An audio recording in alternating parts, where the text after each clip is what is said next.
মাস আগেও বিটকয়েনের দাম শুধু আকাশ ছোঁয়া ছিল না, বরং বিটকয়েনের দাম বাড়ছিল সোনার চেয়ে অনেক বেশি দ্রুত গতিতে। বড় বড় প্রতিষ্ঠান তখন এই বিটকয়েনেই লেনদেন শুরু করলো, আর সাধারণ বিনিয়োগকারীরাও উৎসাহ পেয়ে এতে বিনিয়োগ শুরু করলো। সবাই ভাবছিল বিটকয়েন তো আর শুধু ডিজিটাল কয়েন নয়, এটি এখন এক নতুন ধরনের সোনা। বাজারের উত্তেজনা, লাভের আশা সব মিলিয়ে বিনিয়োগকারীর মনও ভরছিল এই বিটকয়েনে। কিন্তু হঠাৎ সব কিছু বদলে গেল। বিটকয়েনের দাম ধীরে ধীরে কমতে শুরু করলো। 1 ডিসেম্বর সোমবার এক সময়ে হঠাৎ করেই এই ক্রিপ্টোকারেন্সির দাম $1,04,754 থেকে $86,754 নেমে এসেছে। এক্সট্রিম মশার কয়েল প্ল্যান্ট ফাইবার দিয়ে তৈরি, তাই সহজে ভাঙে না, সুগন্ধিযুক্ত ও নিরবিচ্ছিন্নভাবে জ্বলে। ডেঙ্গু, চিকুনগুনিয়া বাহি সহ যে কোনো মশার বিরুদ্ধে দেয় এক্সট্রিম সুরক্ষা, যা প্রায় $18,000 বড় ক্ষতি নির্দেশ করছে। সোমবার এক সময় দাম 6% কমে $86,754 এসে দাঁড়ায়, যা নভেম্বর মাসে এর সবচেয়ে বড় একদিনের পতন। এই পতন শুধু বিটকয়েনকে প্রভাবিতই করেনি, ইথারের দামও নভেম্বরে কমে $3,641 থেকে $2,840 নেমে এসেছে। অন্যান্য ক্রিপ্টোকারেন্সির ওপরও এই বাজারের চাপ পড়েছে। বিটকয়েনের বর্তমান পতন বিনিয়োগকারীদের মধ্যে উদ্বেগ সৃষ্টি করেছে। বিশেষ করে বর্তমানে বিটকয়েন স্টক মার্কেটের সঙ্গে ঘনিষ্ঠভাবে যুক্ত, তাই এর পতন স্টক মার্কেটের জন্য নেতিবাচক সংকেত। এক্সটিভি রিসার্চের ক্যাথলিন ব্রুকস বলছেন, বিটকয়েনের পতন বিনিয়োগকারীদের স্টক মার্কেটে ঝুঁকি বোঝাতে সাহায্য করে, আর এই বিটকয়েনের দাম কমা নিয়ে ইতিবাচক খবরও ক্রিপ্টো বাজারে চাপ তৈরি করছে।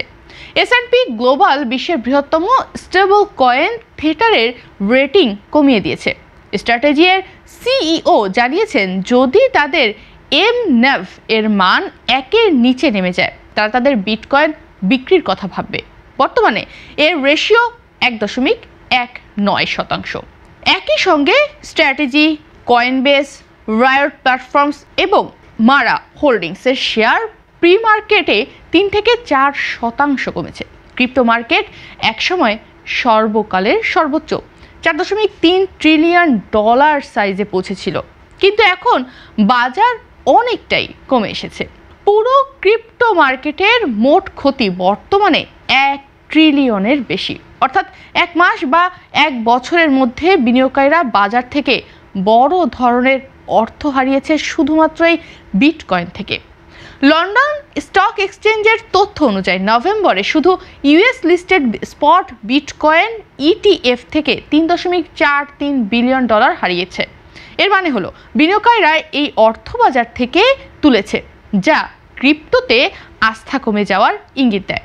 এবছরের শুরু থেকে এই ধরনের ETF ও ফান্ডে মোট $21 বিলিয়ন প্রবাহিত হয়েছে, অর্থাৎ বছরের শুরু থেকে বিভিন্ন বিনিয়োগকারী ক্রিপ্টোতে টাকা ঢোকাচ্ছে, আবার কিছু মানুষ টাকা তুলছে।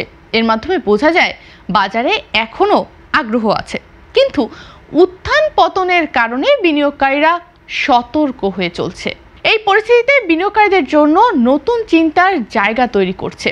অতীতে যখন মন্দার আশঙ্কা থাকতো, তখন সাধারণত মানুষ সোনায় বিনিয়োগ করত, কারণ এই স্টক মার্কেটের ক্ষতি থেকে রক্ষা করতে সাহায্য করে গোল্ড।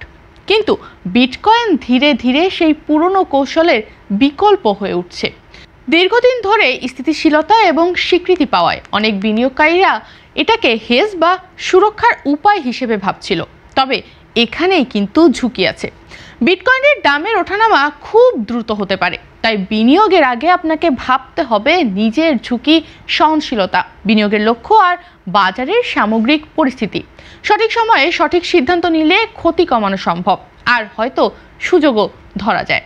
বাজারে এই ওঠানামার মাঝে বিনিয়োগকারীরা শিখতে পারে উচ্চ লাভের চরম আকাঙ্ক্ষা কখনো কখনো বড় ঝুঁকির সাথে আসে।